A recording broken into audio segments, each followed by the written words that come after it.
I woke up in the middle of the night, about 2 a.m., from a nightmare that left me so jarred I had to get up, lest I fell back to sleep and began to dream again.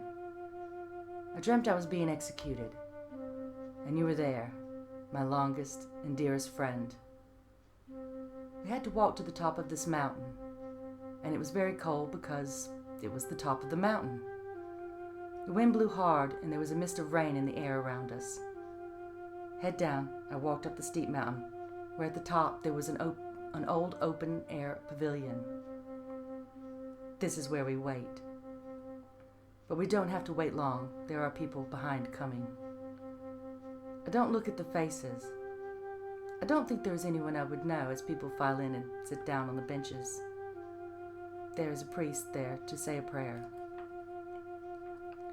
I don't know what I've done. I am very scared. I turn away from the people and the priest and just focus on you. I'm uncontrollably trembling. Every word I say is shaking from my lips, as if I'm so cold and brittle I can only make crackling sounds. I have every reason to be very afraid. On the 7th of February, 1587, at age 44, Queen Mary Stuart of Scotland was beheaded at Fotheringhay Castle with all the privileges adhered to an execution of one of the royal blood. The night before, at her last supper, she gave away all her jewelry, and she slept not at all, but her lady by her side read to her about the saints all through the night. Witness Robert Wingfield wrote she was denied a Catholic priest. Only nobles were allowed to attend. Her servants and staff refused entry because they did not want them to dip handkerchiefs in her blood, lest Mary became a saint. She was well composed as she forgave the executioner and whispered, "I hope you bring an end to all my troubles." She removed her black robe to reveal a long red undergarment, the red gown of Catholic martyrdom. As she began to pray aloud, Reverend Fletcher recited psalms from the Book of Common Prayer. She bowed praying and bent forward to the block. In nomine Patris et Filii et Spiritus Sanctus. She lay so still, some said that the axeman was unnerved by it. He swung and missed, the blade landing squarely into the back of her skull. Dislodging the blade to swing again, and on the second swing, crowd gasped as the axeman's ineptitude. The head hung on by a thread of gristle, which he had to saw off. And at last, as is common in most executions, to hold up the head, he grabbed her hair, but it was a wig. So her hair shone short, fell to the floor, and rolled off the podium. Her lips continued to move as in prayer for another quarter of an hour. There is a rumor about a lovesick lapdog hidden in her skirts that refused food and died days later.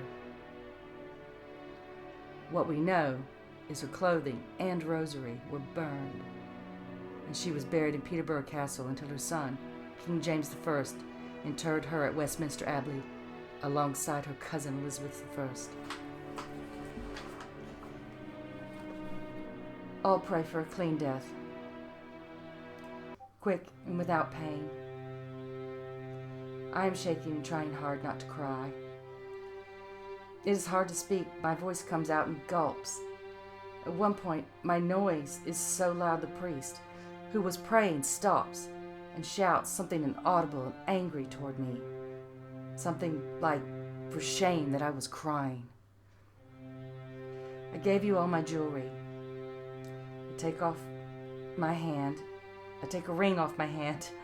This is for my daughter. And a bracelet. This is for my sisters and all the rest of the jewelry. I'm wearing a jeweled headband. I take off the top of my head and hand to you. My hair flows free. I don't want anything. There isn't going to be a pardon or a reprieve, anything last minute to stop this from happening.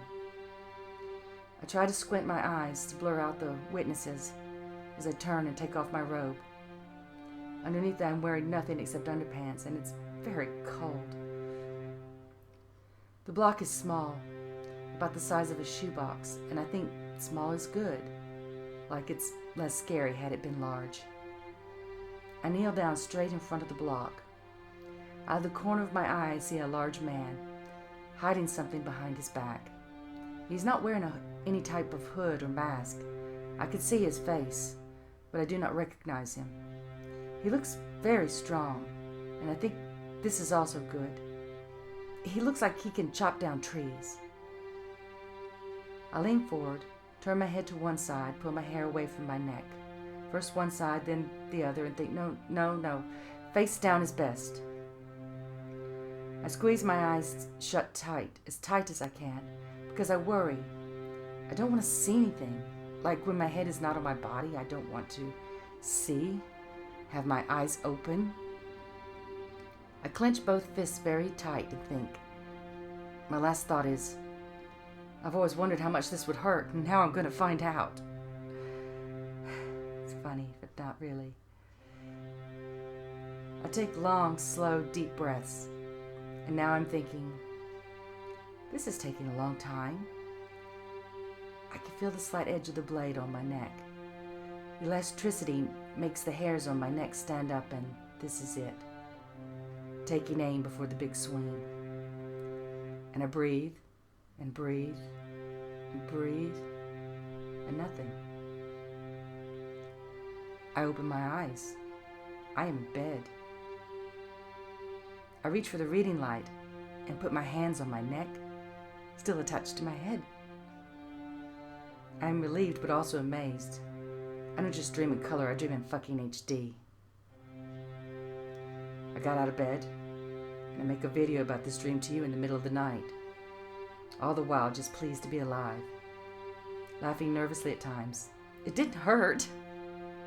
Really. Because it didn't happen. And I am glad that you were there for me at the end. And that's my story. If you like, compliment. If you love, subscribe. And don't forget to take hostages.